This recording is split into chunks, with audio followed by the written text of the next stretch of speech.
చూస్తుంటే ఇక్కడ plan B 150 ఉంది సార్. ఏం సార్ అది అసలు? ఇది యాక్చువల్గా కార్గో కంపార్ట్మెంట్, అమ్యునిషన్ కంపార్ట్మెంట్ అనమాట. ఈ కార్గో కంపార్ట్మెంట్ ఏంటంటే మనకి PLA ప్లామ్ బాంబ్స్ ఉంటాయి. ఇది ఫ్రీ ఫాల్ బాంబ్స్ అనమాట. అంటే డైరెక్ట్గా మనకి డ్రాప్ చేసుకొని ఇది మనకి సర్ఫేస్ ఆఫ్ సబ్మెరైన్స్కి ఆబ్జెక్ట్స్ని మనకి డిస్ట్రాయ్ చేయొచ్చు.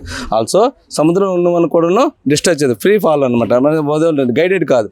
గైడెడ్ అనేది APR 2 మిజైల్స్ కూడా ఉంటాయి. ఇందులో సోనోబాయ్స్ కూడా పెట్టుకోవచ్చు. సోనోబాయ్స్ ద్వారా కూడా సోనోబాయ్స్ యాక్చువల్గా మనకి సబ్మెరైన్స్ కి డిటెక్ట్ చేయడానికి వాడతారు. సముద్రంలో గర్భంలో దాగున్న సబ్మెరైన్స్ టార్గెట్ చేస్తుంది సార్ ఇది టార్గెట్ అంటే సోనోబాయ్స్ ద్వారా కనుక్కుంటుంది ఎక్కడ ప్లాట్ చేసే సబ్మెరైన్స్ ఉన్నాయని కనుక్కొని హెడ్ క్వార్టర్స్ కి చెప్పడం జరుగుతుంది.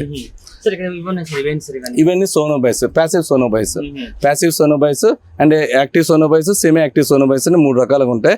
సోనోబాయ్స్ డ్రాప్ అయిన వెంబడే అది విత్ బ్యాంగ్ అనమాట 3 పార్ట్లుగా విడిపోయి 30 మీటర్ డెప్త్ వెళ్ళిన